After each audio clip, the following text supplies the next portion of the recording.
Yes, I am. How did that happen? I know I pressed that button. Here I am, okay, thank you.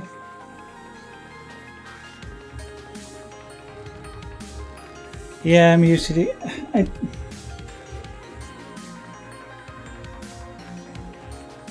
And I specifically checked the microphone before the start of the stream, because it now has a habit of not initializing in OBS. So before every stream I check the microphone. I then mutate during the setup, and when I start streaming I come over here and I push two buttons, one of which unmutes the microphone, and I look for the red thing to disappear.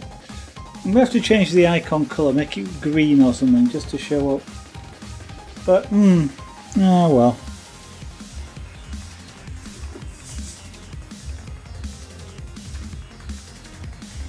Never mind.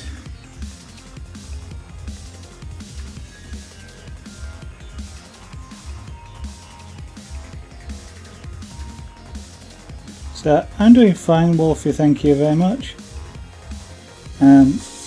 Mentioned my eyes a little bit sore today. Eyes. Not quite sure why, but they are. But we'll just get on with it.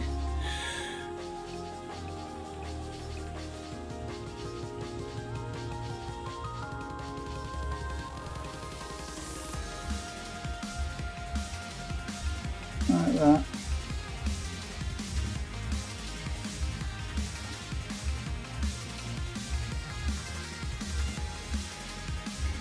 I do not know what's up with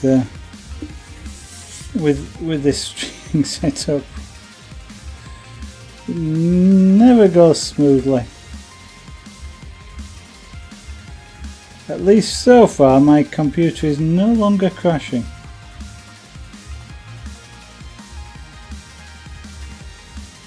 Which is good. At least that saves a lot of work each time when I come to stream to have to reboot it and reinitialize everything. Yeah. Well, first thing I do, take a look at the microphone button, you see, because I know I tested the microphone, you see. So, look at it. Red line. I'm going to have to make it a lot more obvious. So I'll have to change the background colour to sort of red when it's muted and green when it's not, I think. At least that way I'll be able to see it.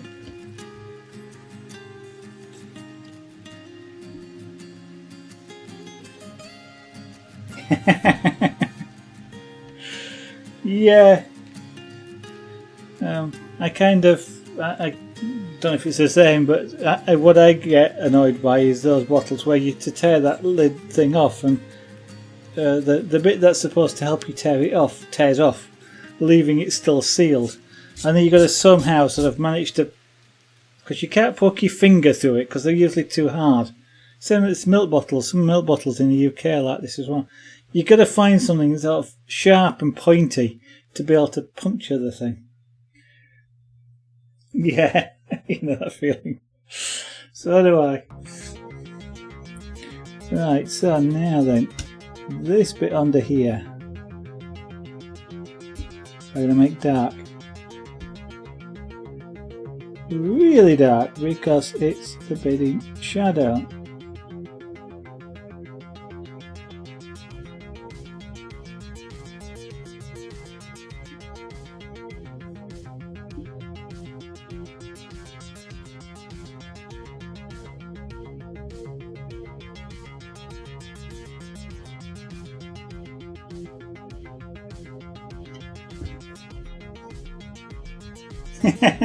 You're going to have to find something, you know, to make that hole bigger. Otherwise, what's going to happen is you're going to squid it all over the place. I know what's going to happen.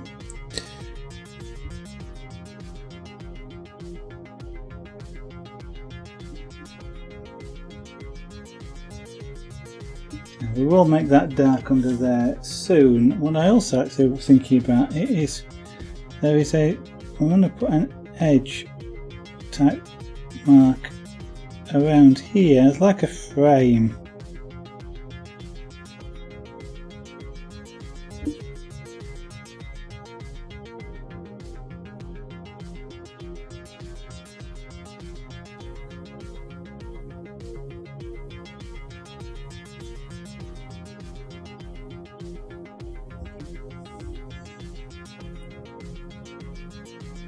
Kind of like well, it makes a ribbon, so it's like a stitch mark down the side of the ribbon.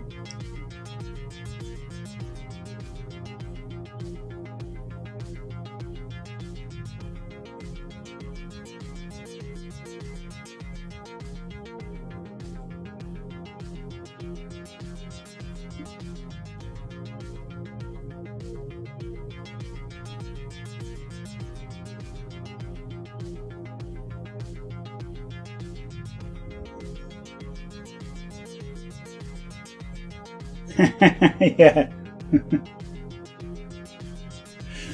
I think I find some fruit juice cartons, square ones, have a sort of plastic resealable cap, and underneath it there's a tear strip to let the juice out.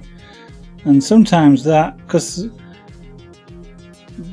the inside is covered in like a plastic, obviously to stop the liquid soaking into the cardboard of the actual container. And what I find sometimes is when you tear that bit of the lid back, the plastic stays behind, and it's sort of you get those little holes. But what then happens is it kind of, because it doesn't come out very fast, it doesn't pour very well, and you end up dribbling it down if you're trying to drink it from the carton. You know, uncouth rather than using a glass, but it kind of tends to pour down your face, which is also somewhat annoying.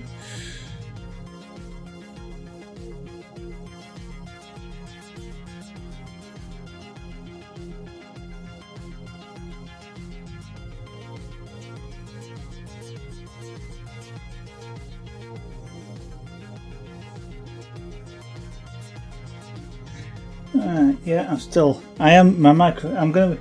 I'm gonna have to do something tonight. I'm gonna have to do something about that now. It's annoyed me enough.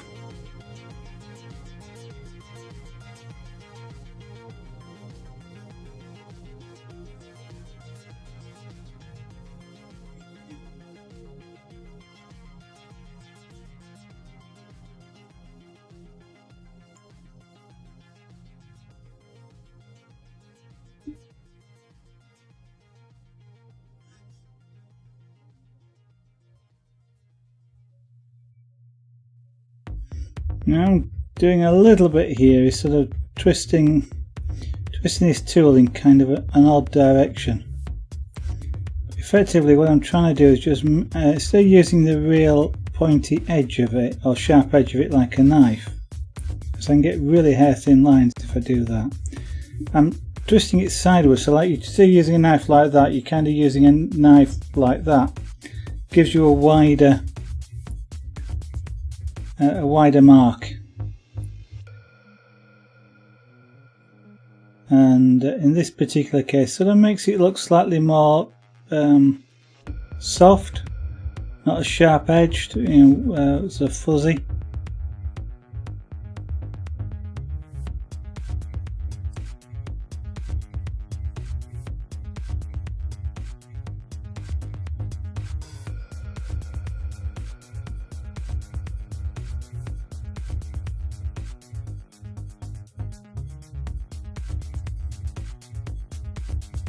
I'm kind of looking for to have a variation, not exactly a perfectly thin straight line. It's not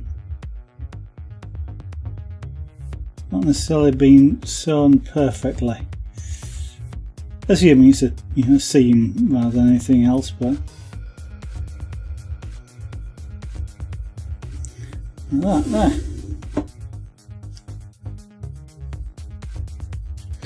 Chocolate milk. I had some, was it yesterday or the day before? Coffee latte milk. Or, well, it's described as being milkshake, but it's basically flavoured milk rather than milkshake because there's no ice cream and things in it. But that was really nice. It actually tasted a bit like Bailey's liqueur, which was I say was really rather nice taste. Unfortunately, Lady Zara gets these things for herself, and I tend to have them once the use-by date has expired, and she didn't like it very much, so might not be getting any more of that.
That's not bad.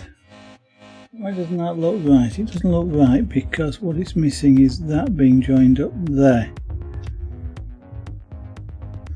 Now that looks better, which means that one's the same. Just the bottom edge then is just a bit of a tweak to join that up to there like that. Now they look better. More work on that. So we're going back down here now to this. So start by the dagger here. So we'll start by just doing a nice even or even-ish coat of colour over it, and then we'll come back and shade it.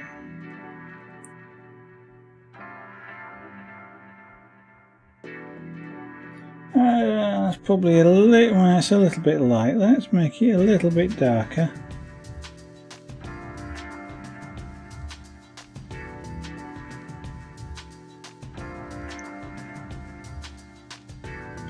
Pyrography is additive, so if you want it darker, you can make it darker. Go back over it again.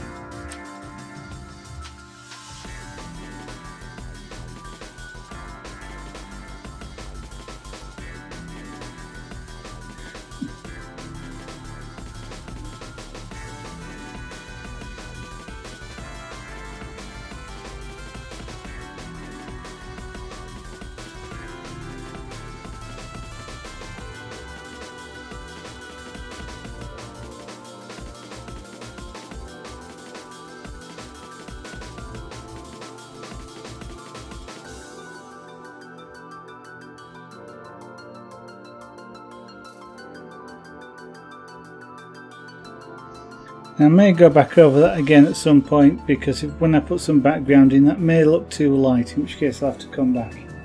So how was my day? Oh yeah, I did answer that one, but you couldn't hear me because I wasn't broadcasting sound.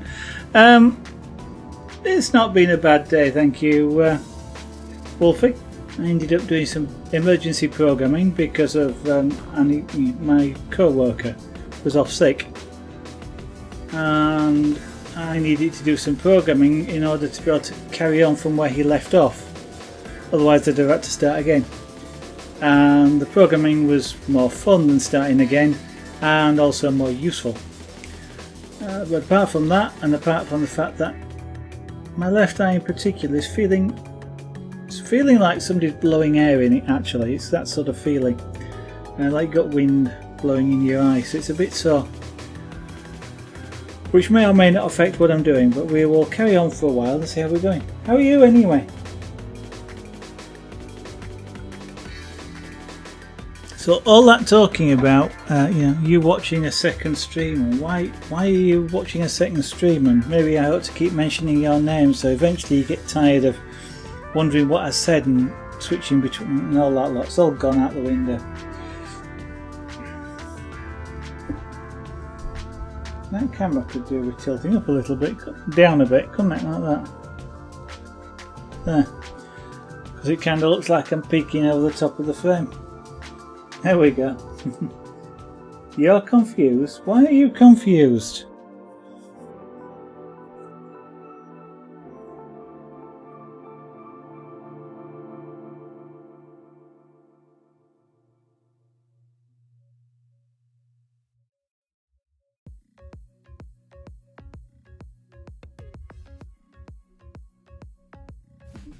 What has got you confused, Wolfie? What am I on? Some carpet.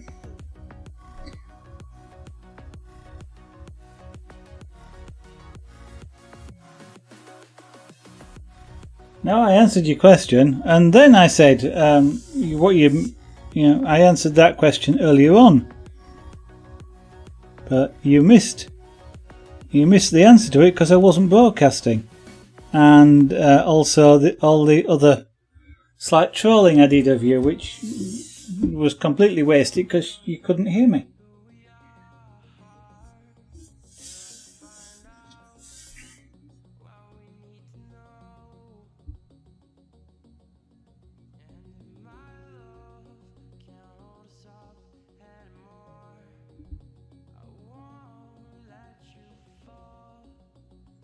Now then, what does that look?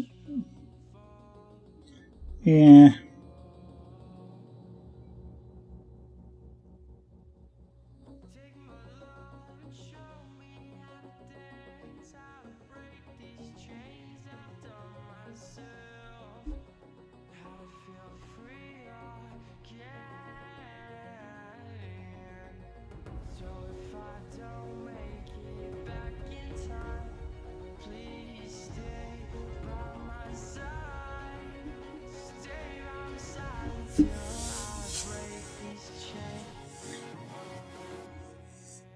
Well, sort of, yeah. Didn't exactly backfire, it just didn't work very well.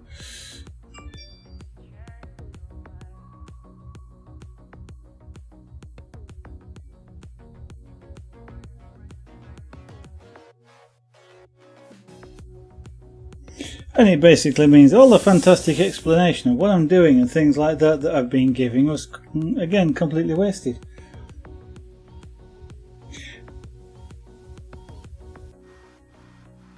I wonder, that'd be interesting. I might have to have a look at the recording, because I routinely record the microphone, whether it's broadcasting on.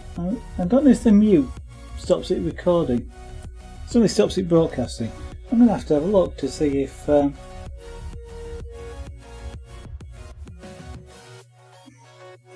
microphone got recorded. Having said which, I don't actually know any piece of software that I've got that can access the multi-track recording, so...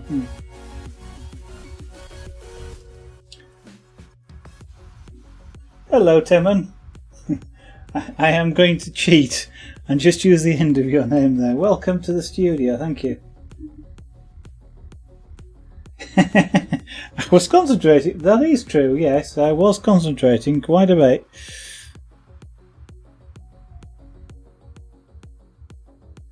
How are you, Timon?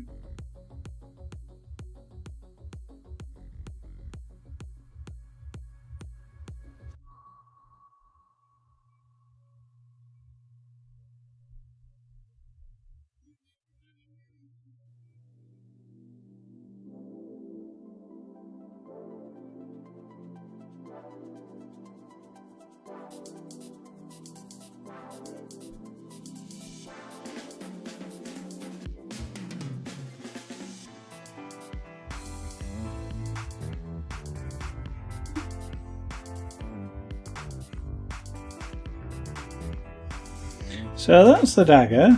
That's not bad.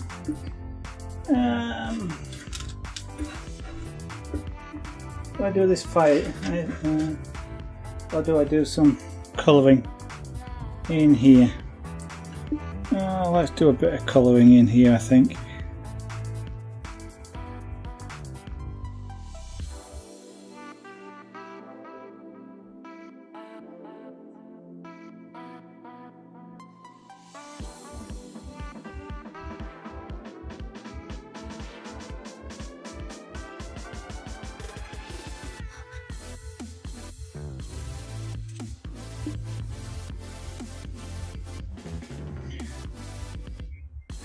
You know me, Wolfie, I don't mind admitting to the mistakes.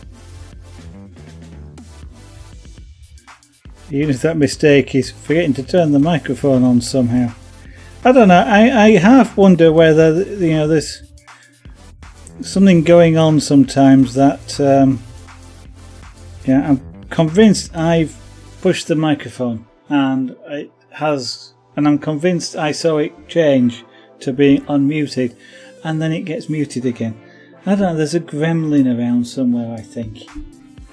Or maybe it's one of these trolls. One of these fluffy trolls, you know, with a teddy bear.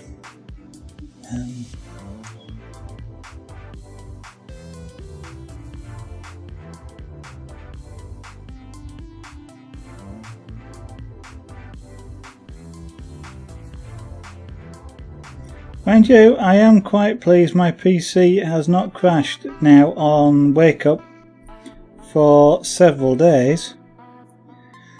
Interestingly, it started working okay again after a Microsoft update, a cumulative update, none of which said anything about curing memory corruption errors, but magically didn't have any, I haven't had any since. So I'm convinced that the first set of problems I was getting was actually because of something Microsoft had done.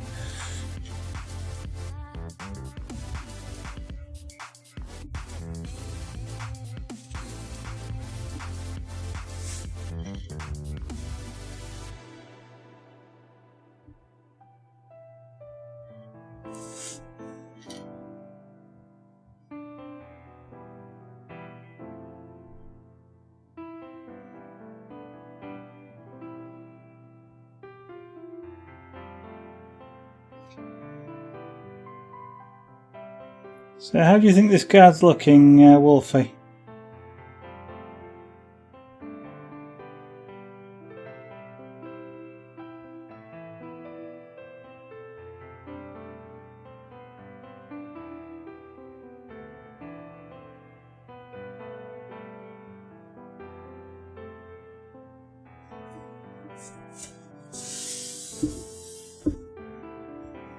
Let's take that around a bit more. Let's go down a bit.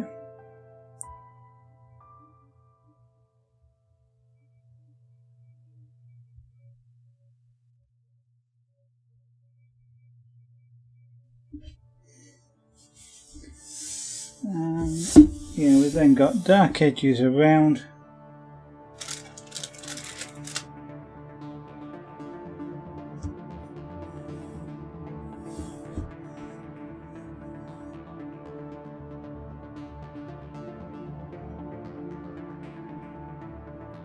Okay, so now we're sort of filling the rest of this a little bit more.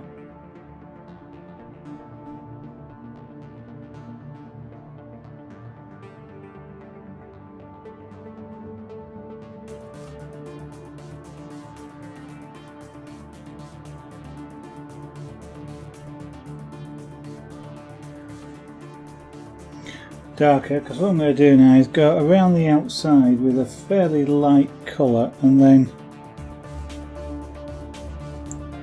shade it in again, so fill in the rest of this sort of gemstone holder.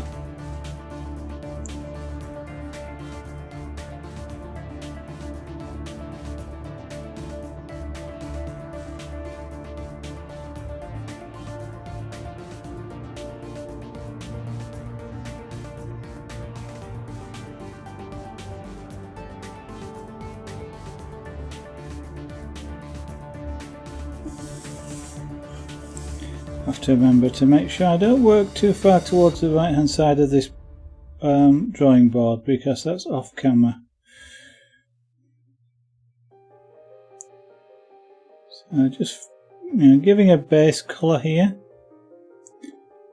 and then once we've given that base colour, what we'll do is go back over, shade in the darker areas.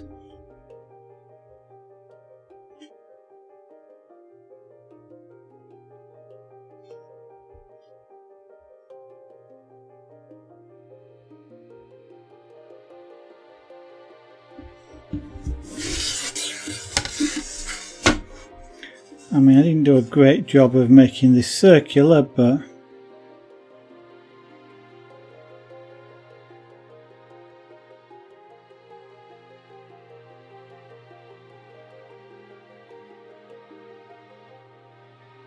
at least it doesn't have any straight edges.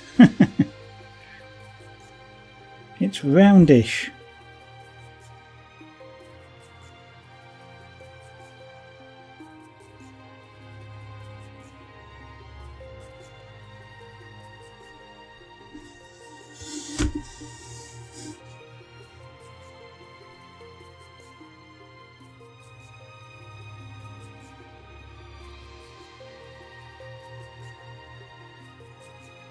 So this is one of the new pack of cards.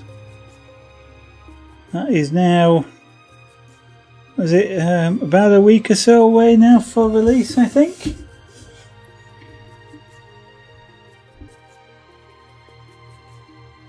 This is the nice fluffy Feral Gibberer, which basically looks like a mobile platform for teeth.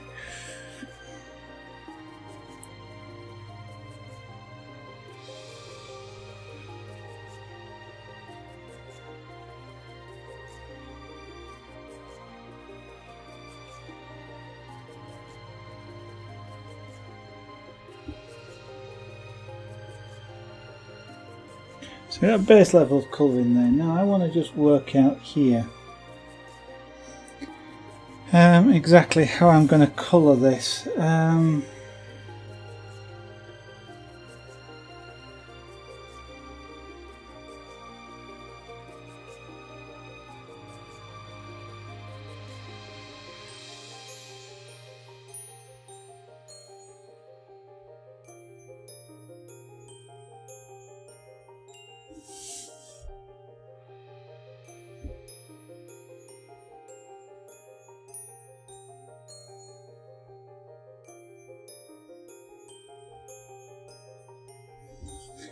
This kind of has a look of like a stone mount, so which hasn't been sort of made too smoothly, so I'm not looking for regular lines really.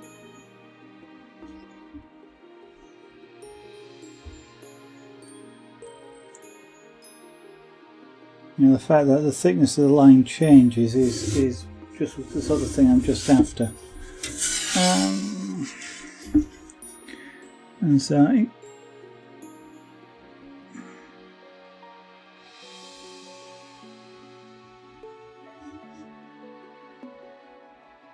yeah, sort of like that. Let's bring that around a bit further though.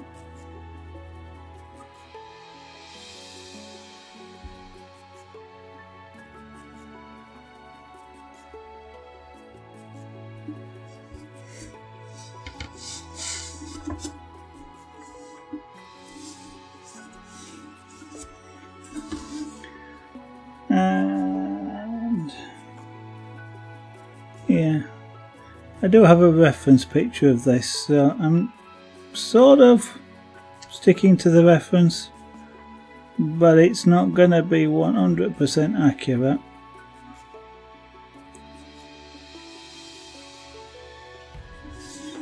You can get you know, things like really super thin lines and things like that with pyrography.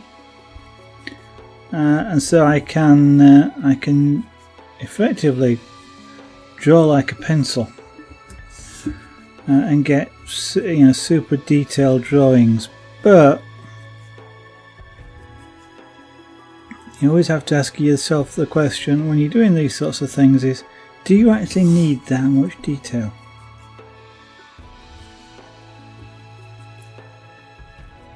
And that's where often the answer is no, not really. You need just enough detail. And that's where it gets hard, I suppose, is deciding what's just enough.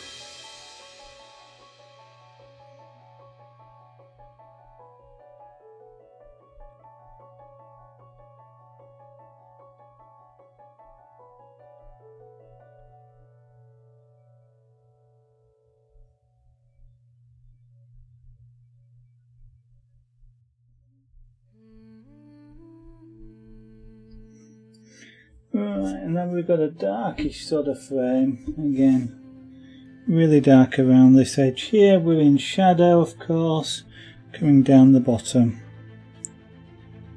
So again,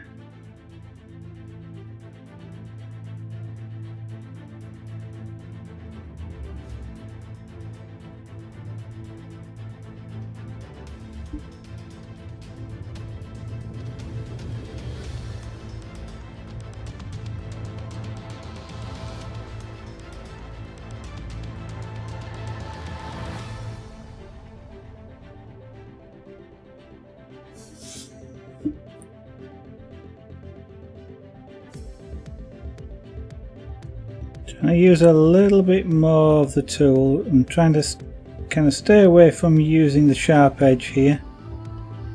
I want sort of fairly wide sort of marking as I come around this curve.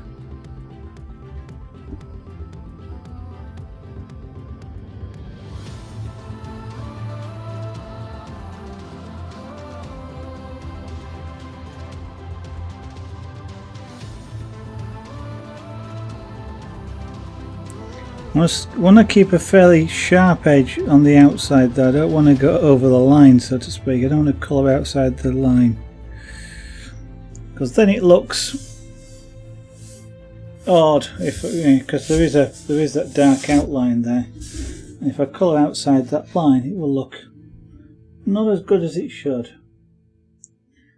Now that, okay, so we're going to come through here like this.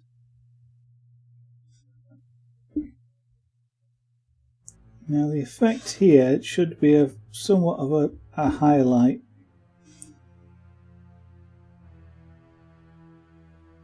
So it should start to make the idea being that this then looks like it's a roll topped edge.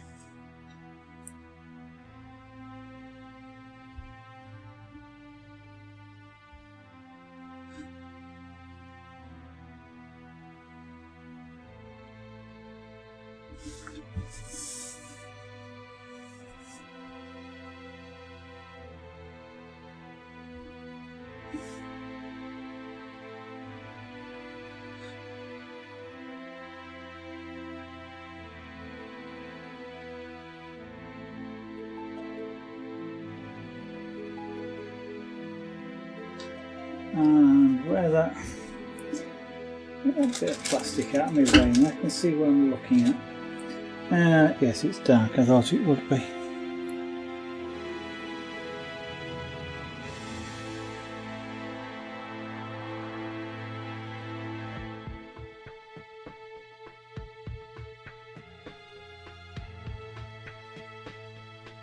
I need to go back around that line there in a moment and create a darker edge.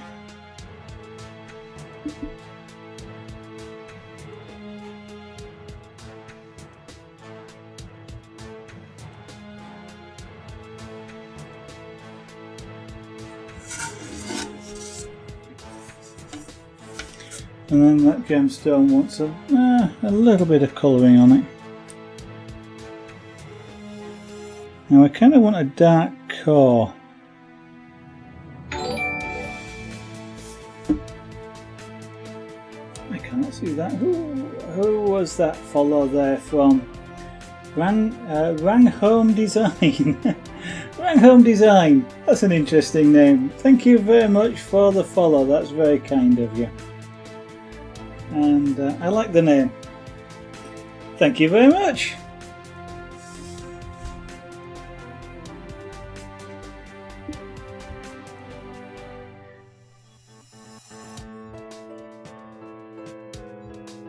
That name kind of strikes me as though you do some sort of drawing or design work yourself. Is that the case, or was it just a nice name that you like the look of?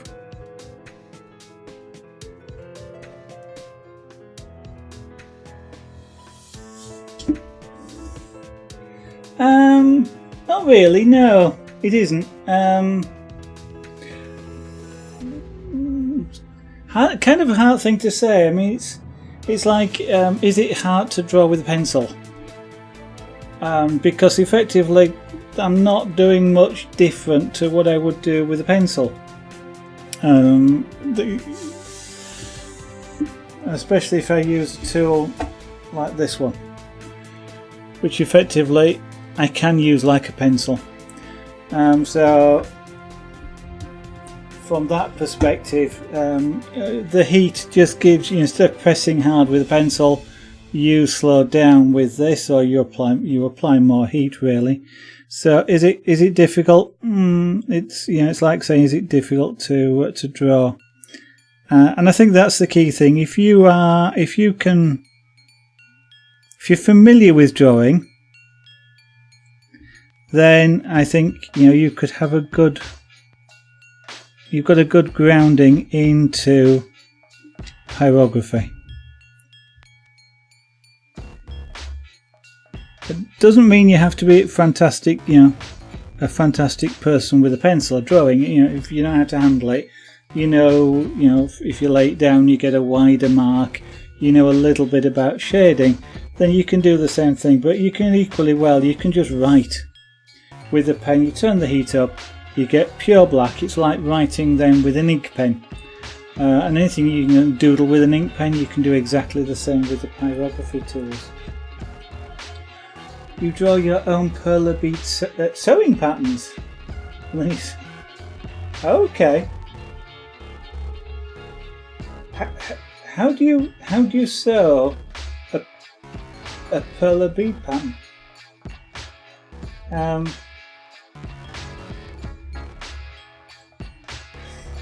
That's interesting.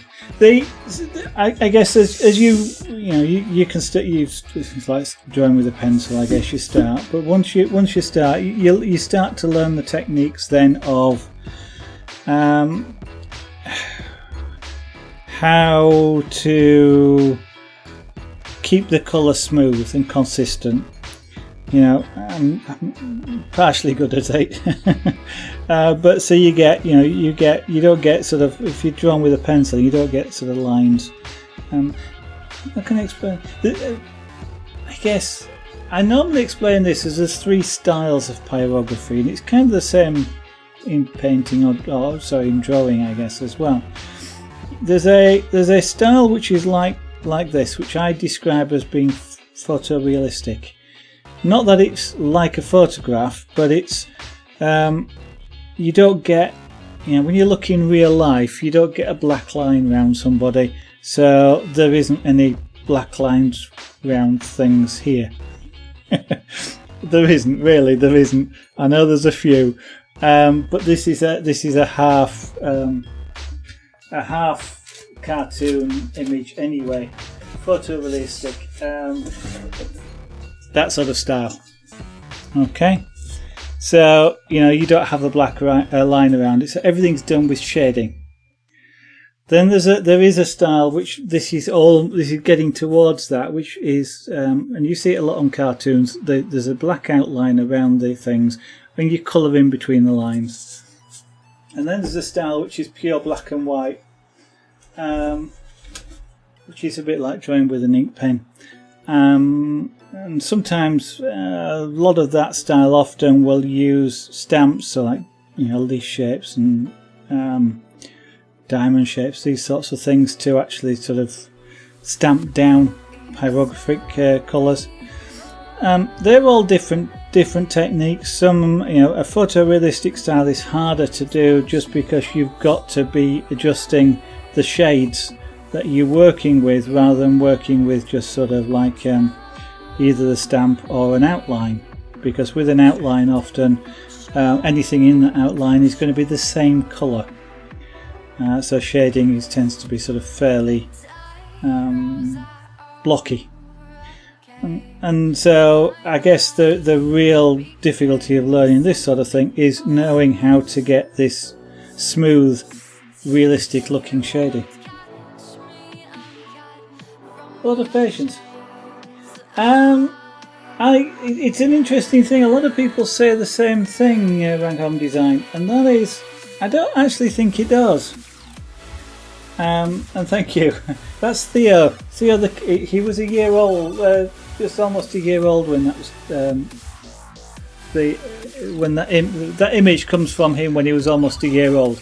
He's a bit older now. But yeah, that's Theo. He's a ginger kitten, so it happened to be a nice colour scheme as well. I don't find you need patience to do this sort of thing. What I find you need patience for is when things don't quite go right. And I find it, and this is a personal opinion, I do other things like chainmail, for example, and I find it easier to describe patience there. If I'm trying to weave a ring into a complex area of the ring weave, of the chainmail that I'm working on, and I keep dropping it, or it keeps going into the wrong place, or it won't quite go in there because I can't quite get the right angle, and you're feeling your stress levels build because it's almost there, but you can't quite, and it won't, and I get and that's when I need patience. At that point, I have to take that deep breath, step back, so toss it gently onto the table, come back in a couple of moments and try again. For something like this, that took about an hour just to colour. In fact, about an hour and a half to colour that area in. It took a long time, but I was making progress all the time. And when I'm making progress, I don't find it's patience at that time. In fact, sometimes, as people who watch this stream will allude to, I sometimes just get lost in it and I'll stop talking. And it's your time just disappears when you're doing it. And that's why I said I don't think it's patience that. I think stamina maybe, but patience comes, I think, when it's not going right, whatever it is that you're doing, and you need to just relax and move on from there. But I quite enjoy pyrography. It's an interesting sort of thing. Cooking wood. There's all sorts of ways you can do it as well. I'm using here a particular style of tool. This is electrically heated, so the heat is actually being generated by the tip itself, but it's operating at a low voltage, so it's about 1.5 volts, which is your torch bulb. Even though the mains control unit, which is sat just off to the side of the desk here, is plugged into the mains. It would, in theory, be safe to touch these terminals, which are electrically powered, but I'm not going to do, because it's a couple of 100 degrees or so is that tip, and they're hot, and I'll burn myself. So from that perspective, it's not safe to touch, but electrically, which is there, I can touch that without a problem. There is another style of pyrographic tool which resembles a soldering iron. I think I've got one over here. Yeah, I have.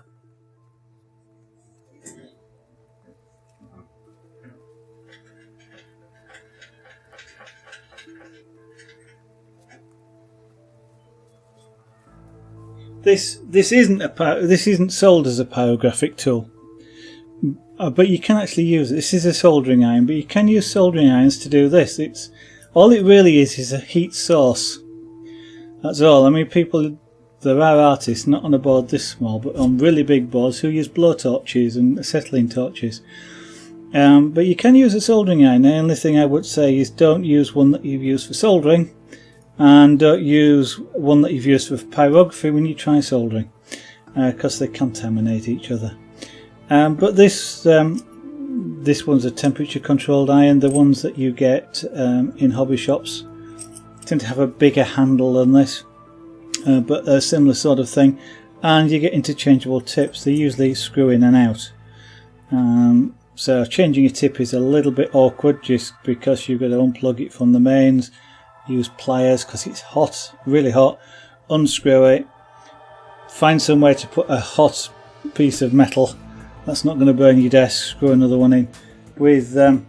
With this particular style here, I can just unplug and plug another one in, so that's one reason why I like that. But the other reason with this sort of steel, it's great if you just want to stamp, for example, and it's not too bad for doing line work, but as you can see I'm having to hold it here, and it's a bit like if you try and draw with a pencil and you're trying to hold it, trying to draw with a pencil at the wrong end, hold at the wrong end. And as you can see, I'm a good 3 inches from the tip. When I hold this, I'm about an inch, and I've got a lot more control than that. But you know, that's cheaper. To be honest, it's a lot cheaper.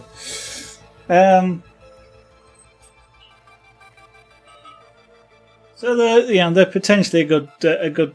That sort of thing is a good way to start, to see if you like it before you start to invest in things like this. I mean, this particular tool itself, I was thinking is about 20. It's about £20, which will put it about €22, so about $25, $26 just for that.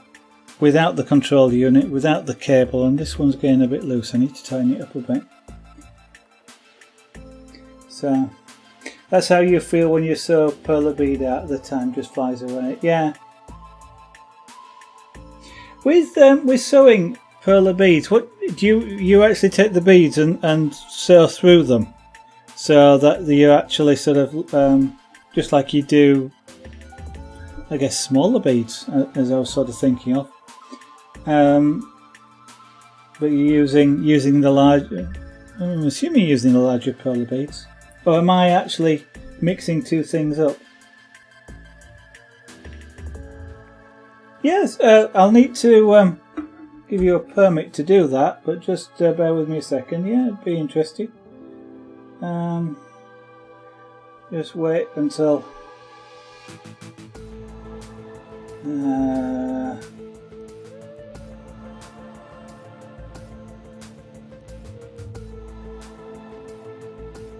There we go. I would, yeah, be interested to see what it is. Never mind the crochet stuff. Why? I like crocheting. I've not done it for a long time, but I like crocheting.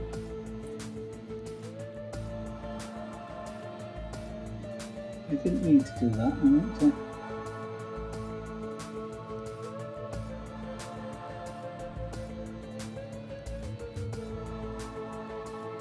Yeah. Oh, okay, yeah, so. Oh! I see. So you're not doing this on a backing material. You're actually sewing it like I sew beads. I tend to use either a brick stitch or a peyote stitch, but you're sort of, I forgot what that stitch is, but yeah, you're doing parallel rows. Fishing line. Actually, so do I. I use fishing line as well. Interestingly, it's cheaper when you buy it as fishing line than when you buy it as beading thread. I've forgotten which one it is now that I use. It's a braided line. But yeah, I bet it comes out really flexible, almost like cloth, doesn't it, when you sew it like that? I love pixel art. It's one reason why I like doing things like not Perler, because I've got some, but I haven't done it. But things like the sewing the beads, and I use 11 beads, so I use tiny stuff for making things like jewellery bands and stuff like that. But yeah, I love that sort of thing where it sort of just it flows. Is the best way I can describe it. Very flexible. Interesting. I like those. I like this. I also like the crochet as well, by the way.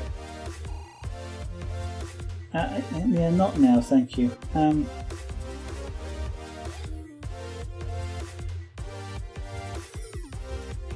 I would never have thought of doing that with perler beads, though.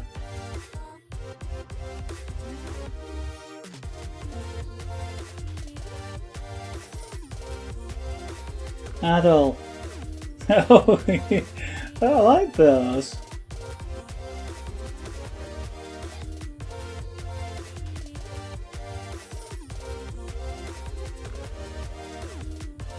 Yeah. I can imagine they're a bit easier to work with, aren't they? At that sort of size, but you have to work with less detail. I love detail though, that's the problem. But there again, you'll have no seed beads or Mayuki beads are so smaller. But yeah, I might have to try that. As you say, it's the same stitches, it's just bigger beads. That's interesting. It kind of reminds me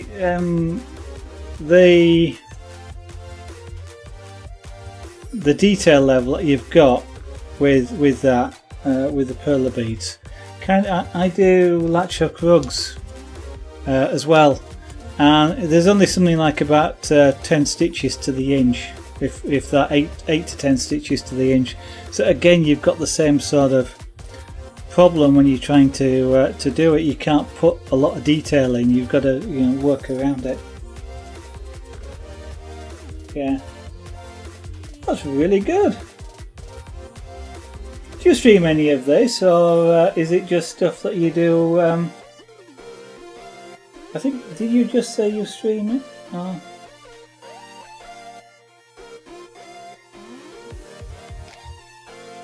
Okay, Wolfie, see you tomorrow. Have a good evening. Do you? Yeah, I'm just looking now. I've got a feeling you said that you streamed it, but yes, you streamed. In that case. I'll say doing this, or no, I don't want to. Alright, I'll do it that way then. I want to follow. There we go.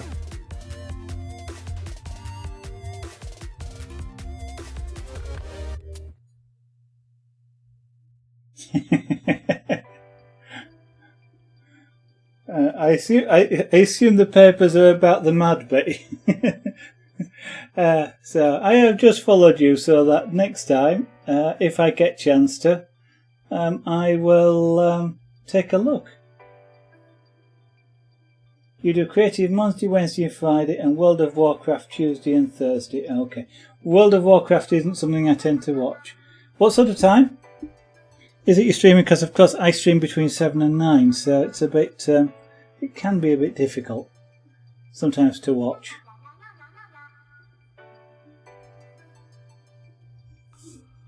In fact, let me just... there we go. Yeah, I'd love to see some of that done. 3 till 5 PM. Okay, well that's not too bad, because technically I'm still at work at those times. 2 till 4. Oh yeah, we have about an hour apart. Yeah, Central European. Yeah, we're in GMT at the moment. 2 till 4 is during my working hours, but what I often do is I will put a stream on one of the other monitors whilst I'm working, because I don't always like working in the quiet. I work from home, so I don't often like working in a totally silent room. I find it distracting.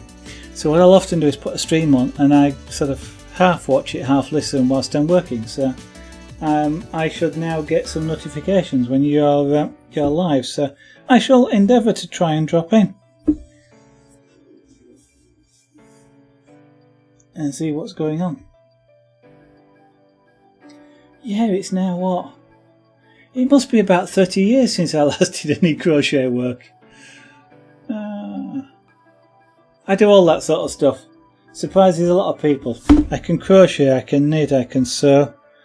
And things like cross stitch and needlepoint is easy enough to do. So I kind of surprise a lot of people. They don't expect me to be able to do that sort of thing. Don't know why.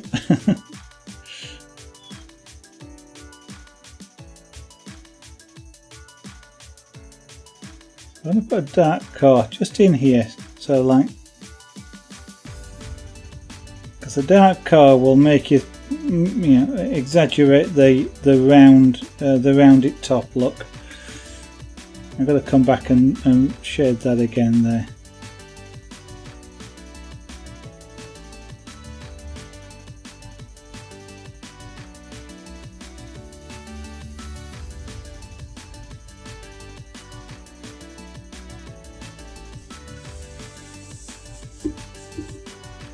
You only just learnt last year and you've already done what looks like quite a large piece there. That's not bad going.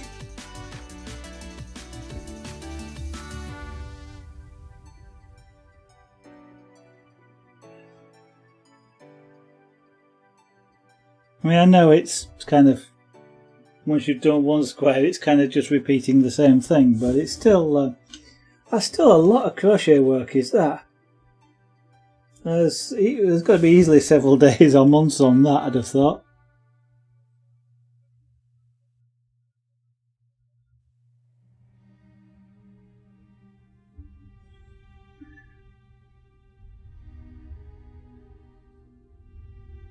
Tetris blank. Yeah, I can see that. Okay, I will admit I would never have thought of it like that, but now that you've said that, I can see it. You made it at work. Oh, don't tell me you've got a job which lets you sit there all day doing crochet. I'm jealous, if that's the case. I suspect you mean lunchtimes and breaks, but...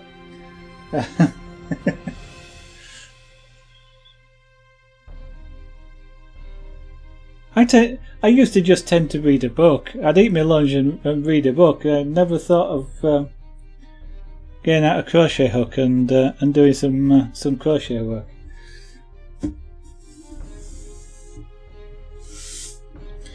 Now across the top of here, I do want a dark edge, but I don't want it as thick as I did around here. The lighting is more in this sort of direction, so this is less dark.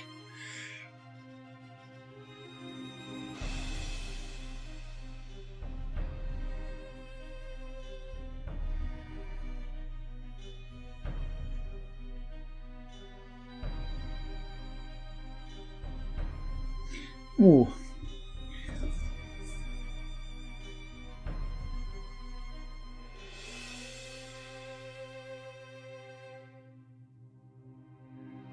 You can crochet, knit, cross stitch, sew on a machine.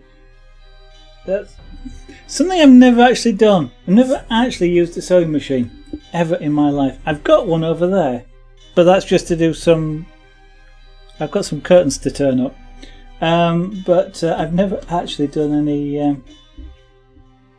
any machine sewing.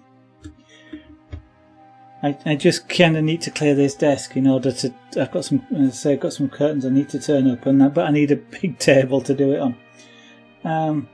You can work with wood and built stuff. That's not bad going. I have built stuff in the past, coffee tables and stuff like that, but the only woodwork I do these days is carving. That's something I also do on stream, is wood carving. I think there's at least one picture appears in the roll here at some point of a dragon carving, relief carving. But we do carving on stream as well. So sharp chisels, sharper the better. You're a happy beginner at sewing with a machine. Is it straight sewing or embroidery type sewing? She's not. I don't think she's around at the moment. We had. I've forgotten who one of the followers is now. I've forgotten her name, which is really annoying. But she makes. She does quilts and quilting using a, shall we say, a slightly more fancy sewing machine. Straight sewing, yeah. The nearest I've got to straight sewing is with a needle, but that's what that's for. Cheap sewing machine, literally is cheap because it doesn't take much to do a seam. But I think that wants to be a bit, maybe not. I was going to say maybe it wants to be a bit darker, but it doesn't. I do want a bit more variation in colour in it though.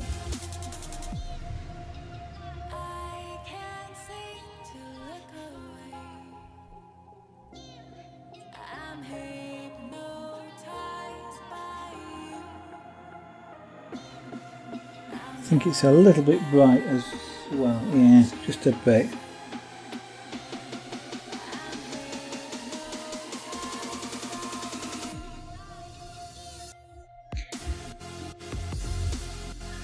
I need to just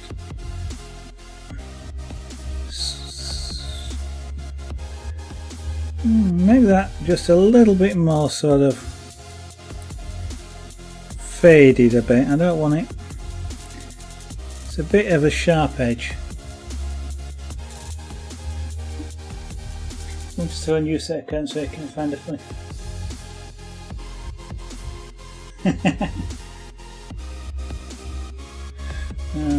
What I need to do is these curtains that you see behind me here, they're about 8 inches too long, so they drag a bit on the floor. And we've actually got some blackout curtains in one of the other rooms, which is they're about 3 feet too long. You do need to turn them up, but well, turn them up, cut them down, and rehem them. But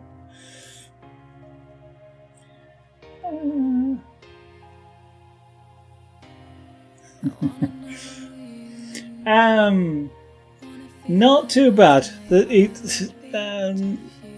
A lot of the time there is a smell, yes. There is a smell of hot wood.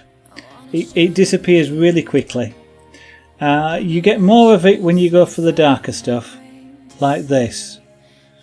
And you can see it when you, and sometimes you see it on stream as well. You'll see the vapour coming off. I would say though, I don't burn wood. I know it gets called wood burning, but it's not.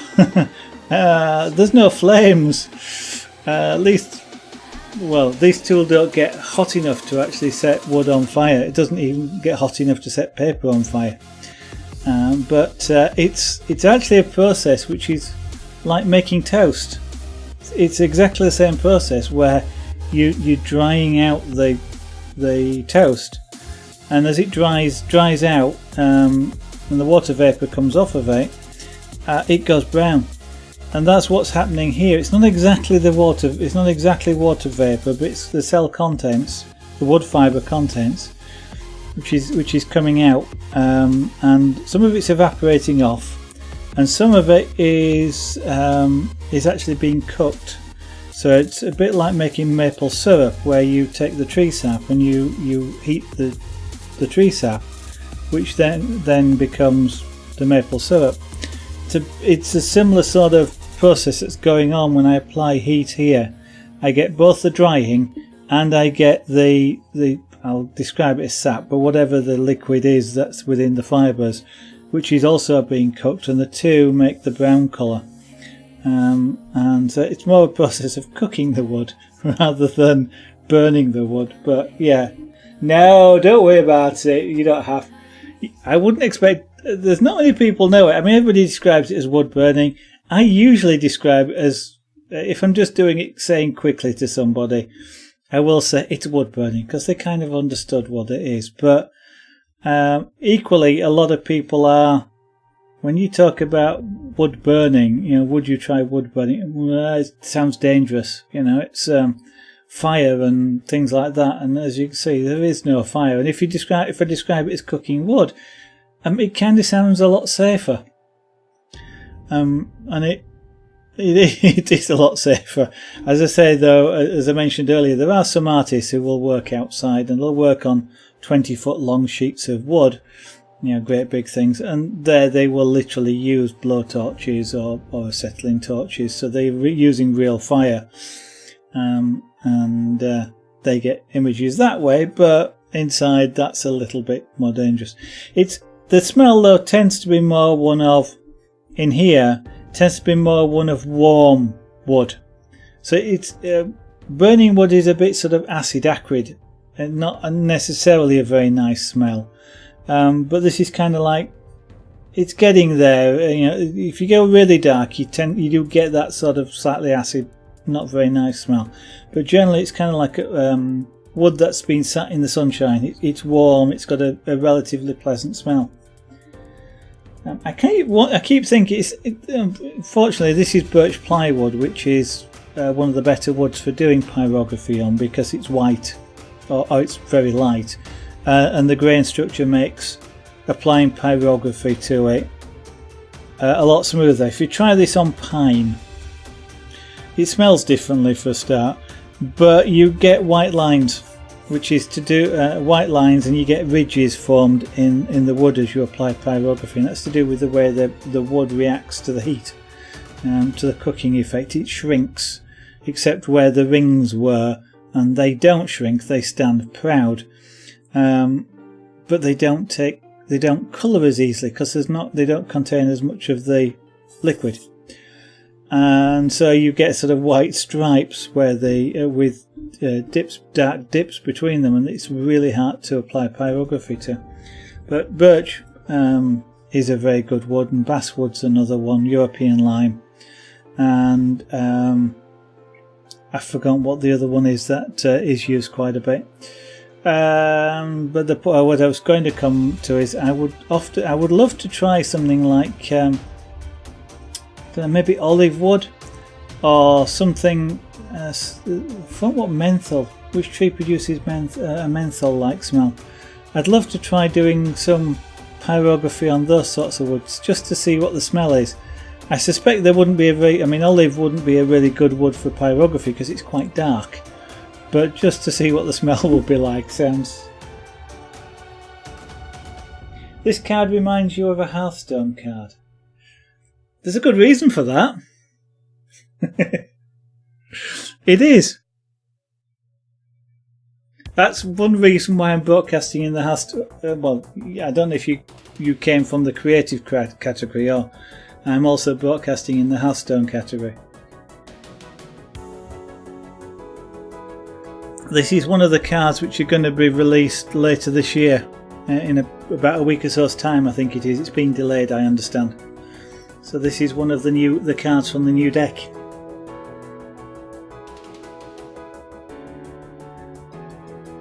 It's got a lovely sort of cuddly thing full of teeth.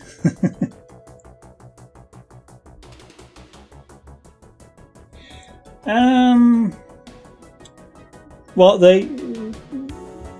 things like the menthol type woods and stuff, possibly. The only thing is, Amazon isn't actually that cheap to get wood. It's the other difficulty you've got with wood. I don't really like buying wood by email because this one isn't so bad. Let's see if I've got another piece around here.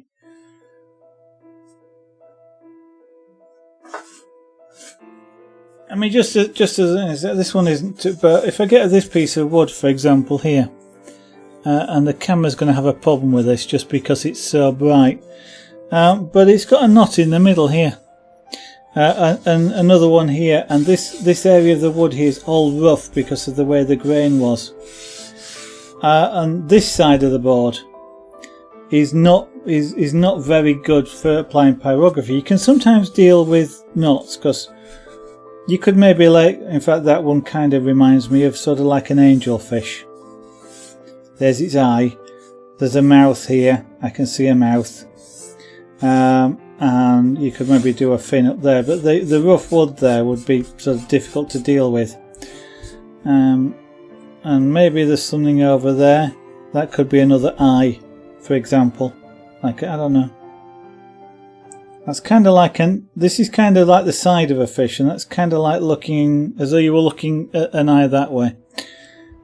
So you can deal with it, but then the other side, and this is pink. So that's a board which is perhaps not fantastically good. So I tend to like, if I can, to actually go. Plus it's warped. Pick wood up for myself. Oh yes.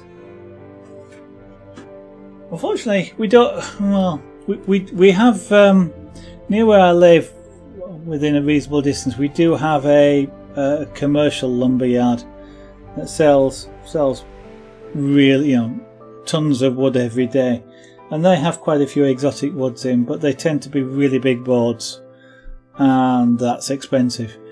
The nearest sort of small.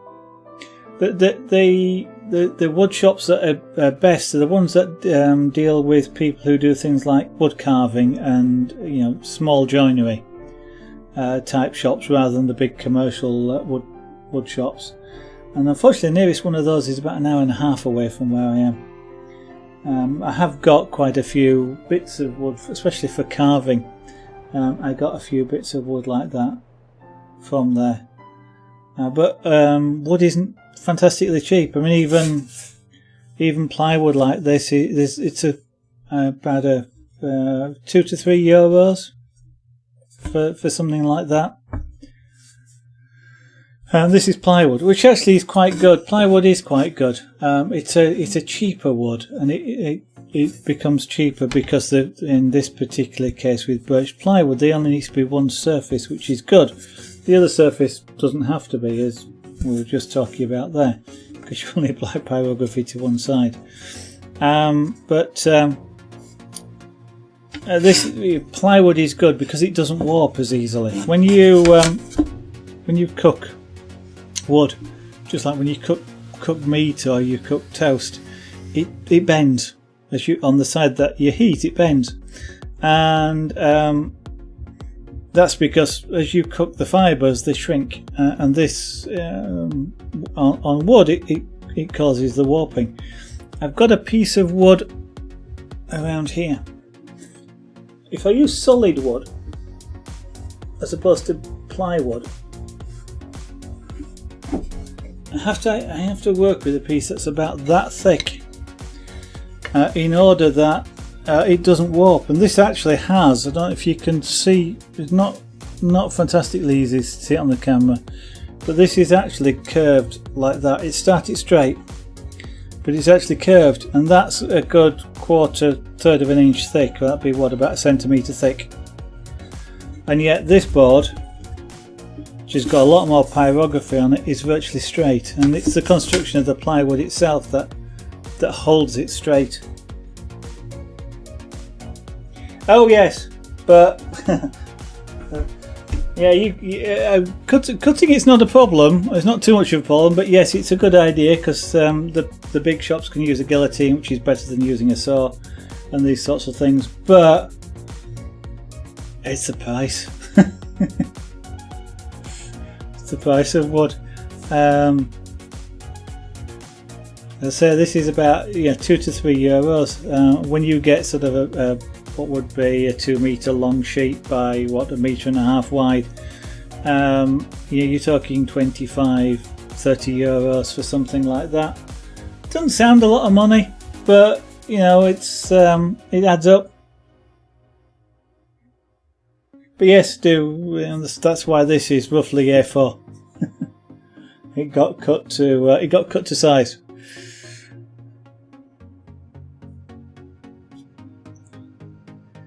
I've got the other thing it's quite useful is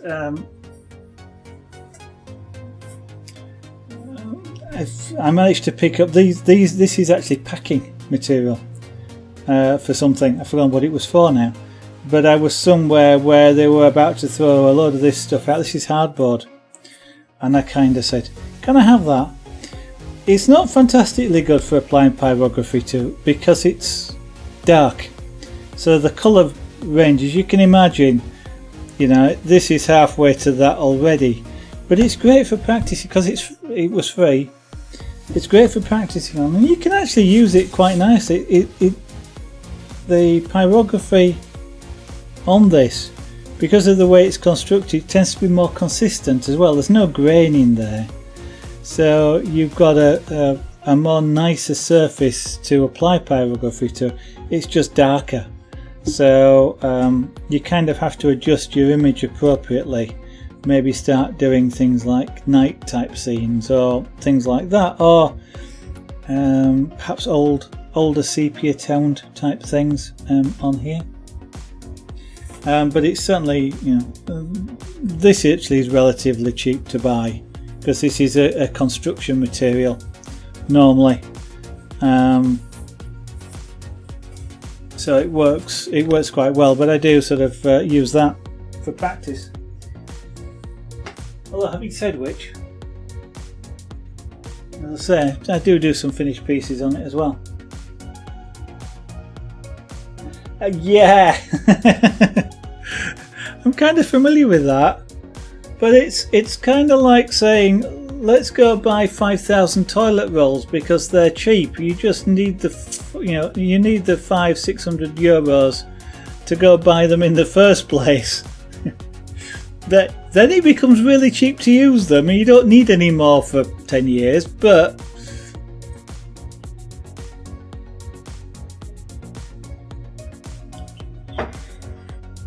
it's a bootstrapping process.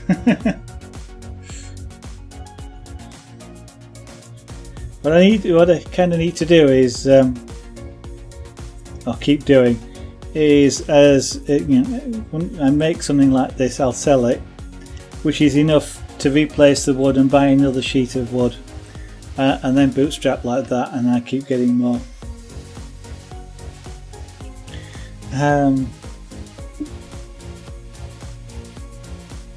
Let me colour this gem just a little bit more, but then we are actually getting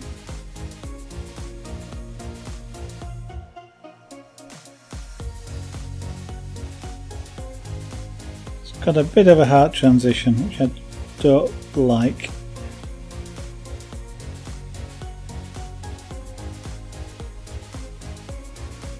So there is different techniques for here as well. I mean, you're seeing me working quite fast here. When you applying pyrography, when you want to colour something, the colour it goes depends on the quantity of heat that you've applied. And you can either do that by putting the pen down and holding it for a period of time. You can move it slowly to get a particular colour, or you can go over it multiple times, but faster. And so you sort of, if you like, every time you go over it, you apply just a little bit of heat and a little bit of colour, and you keep it's additive. You add on. So there's various different techniques. Sometimes some work better than others for different things. Like here, where I want to just be. It's like I guess it's like rubbing with a very hard pencil very gently. I just want to very slightly blend things. So doing it fast like this means it's a bit easier to blend. You control the heat a lot more. I think actually.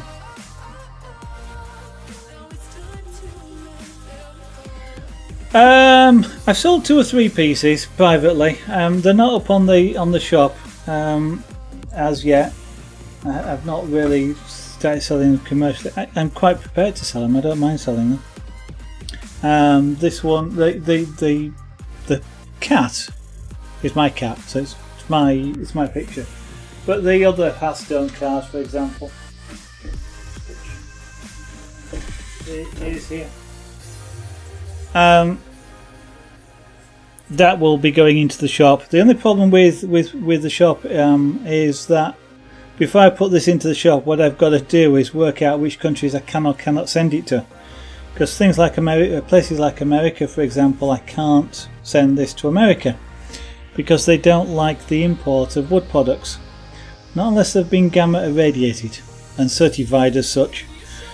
Because they're concerned about wood diseases and things, so I can't send that to America. So I've got to look at the export and import regulations for various countries before I put it in the shop, just so that somebody doesn't buy it that I can't actually send it to, or if I send it to, they get it confiscated. But it will be going up in the shop. Thank you. I did make a mistake. I didn't realise that wasn't part of the card when I first. I don't play Hearthstone, so I didn't actually realise that wasn't part of the card initially. But that's why this one doesn't have it. But this one will go in the shop at some point. Once I get through that, I might just make it just easy and say Europe only, for example, because I don't believe there's any problem with exporting this into Europe. And the only problem is, as well, and I kind of made a mistake. This is slightly over A4 in size, and what I should have done was make it slightly under A4 in size, because then the UK postage, these have to go parcel post as opposed to letter post, because they're slightly too big, which adds a few euros to the postage cost. But never mind. When I eventually get round to getting some more wood cut, I'll have to make sure it's cut just slightly undersized.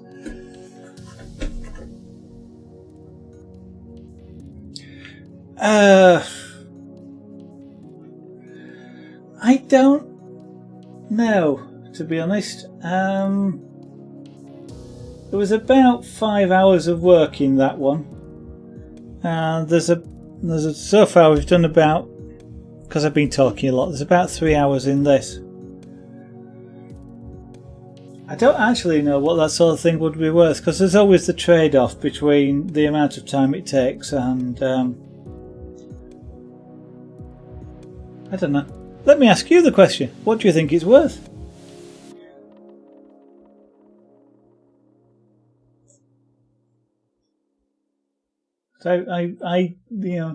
Hearthstone cards are not so. A lot of the stuff which I do commission style wise. Have I got one around here? I do actually. If I just go behind my desk again.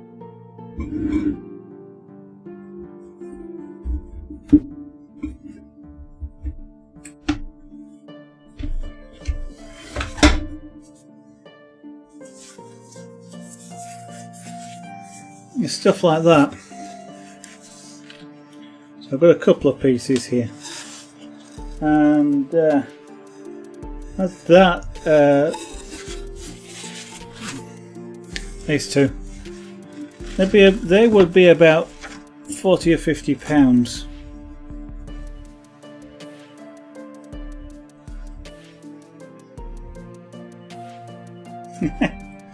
So that's I mean, that's depends on the amount of work. In fact, these are actually quicker to do than the thing, but I don't know if they're recognisable to anybody.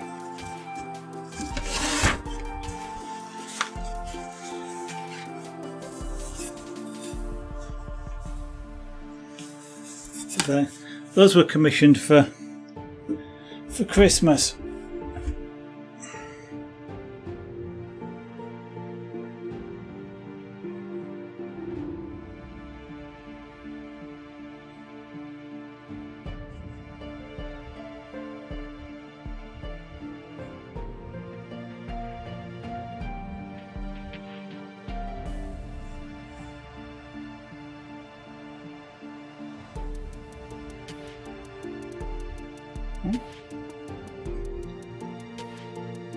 If you'd like to make an offer, Random Design, you can send me a message. Don't need to do it in there. If it's an offer I like, I'll accept it. If it's one I don't like, I'll let you know.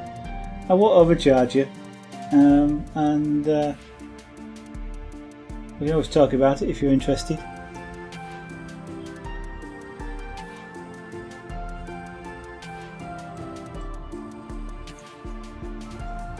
But unfortunately, we're at 9 o'clock. We're actually after 9 o'clock, and so I'm actually at the end of my stream now.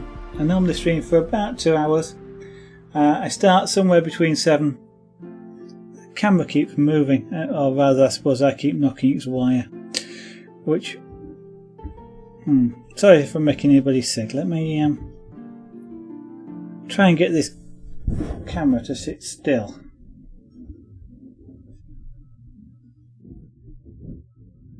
There. Down a little bit. Hold on. I start to... Okay. Alright, it's out there. It's not going in the shop just yet. So you've some time. Same. Yeah, if you want to make an offer, you can do. And yes, I can understand you'd want to save up. I have to save up as well, so don't worry about it. I normally stream between 7 PM.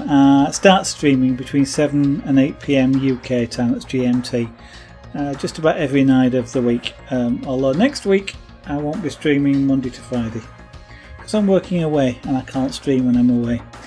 But normally Monday to 7 days a week between 7 PM and 8 PM I'll start. Start time varies because I have to eat sometimes. It does help occasionally to eat before a stream. It stops me wanting to finish early and getting distracted and things like that. And then I'll go on for about 2 hours. We finish usually somewhere 9ish PM at night in the UK. And again, I will sort of tell everybody about the sites down there. There's the usual social media stuff there. Twitter's a good one because if I tweet when I go live, so if you happen to be on Twitch, at least you'll get the message if you have TweetDeck loaded or your phone nearby or something like that. I never have my phone nearby, so I don't get my own tweets, but never mind. It doesn't matter quite so much. But if I can't stream or I'm going to try something new or I'm thinking about trying something on stream, it's a good place. I don't tweet about meals or anything like that. Well, other than to say I'll be streaming after I've had the meal. Zaragonart.com is my own website. It is work in progress, but the intent there is to try and give a little bit more information about the crafts that are being done, or about the individual pieces. I mean, some like Salute to Sunset, which does appear here sometimes. It's an African piece, so there's a bit more of a description about that particular piece and others as well. YouTube, Twitch of course only keeps the recordings for about 2 weeks. I've kept them all ish, most of. I have about 800 hours of video now. It is a lot of it is already uploaded onto YouTube, so some of my very earliest broadcasts, if you really want to see them, you can go watch them. There is 800 hours. That's 800 gigabytes. That's nearly a terabyte of video. That will take some watching, and I've lived through every moment of it. But there's everything done in real time, whether it's the pyrography, the carving, the punch crafts, the scraper board, or even the jewellery making. They are all gradually being uploaded onto there. So if you'd like to see any of the old broadcasts and see how the style has changed, then that's a good place to look.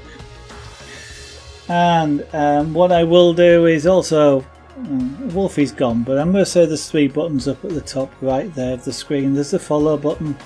Great. If you would follow me if you want to do so, because that way then you'll get to know when I'm live and I'll be on that nice follower screen that you get when you go to the right place in Twitch. There's also the subscription up there if you'd like to consider subscribing. That would be absolutely fantastic if you'd like to consider it. The proceeds of which, along with the bits, button, which is the other one, go towards the materials and the tools, like the engraving bits and things like that, which get used on the stream for doing all these art forms that you actually get to see. So, thank you all for watching. It's been absolutely fantastic having you around and chatting. I hope I'll see you on the next stream. Bye for now.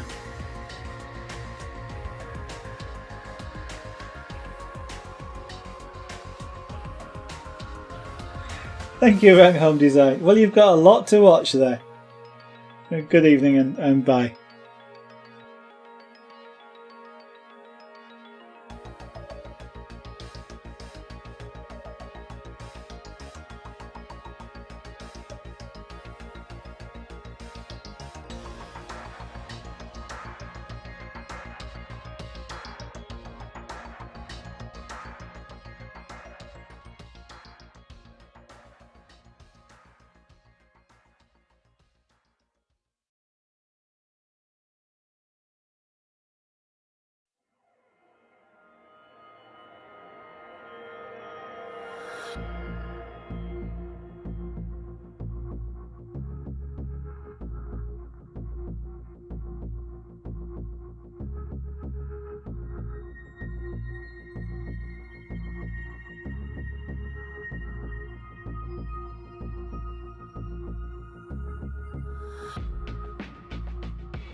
Thank you.